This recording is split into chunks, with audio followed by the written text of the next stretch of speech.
శ్రీరాముడి పరాక్రమం గురించి చెప్పాలంటే అది కేవలం శారీరక బలం మాత్రమే కాదు, అది మేధస్సు, ఆత్మవిశ్వాసం మరియు అస్త్రకౌశలాల సమ్మేళనం. ఆయనను అప్రమేయుడు, కొలవలేని శక్తి కలవాడు అని పిలుస్తారు. రామాయణంలో ఆయన పరాక్రమాన్ని చాటి చెప్పే కొన్ని అద్భుతమైన అంశాలు ఇవి.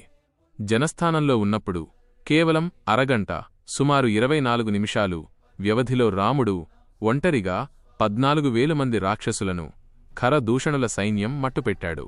ఆ సమయంలో ఆయన బాణాల వేగం ఎంతలా ఉందంటే రాముడు బాణం దీయడం, సంధించడం, వదలడం ఎవరికీ కనిపించలేదు. కేవలం శత్రువులు కూలిపోవడం మాత్రమే కనిపించింది.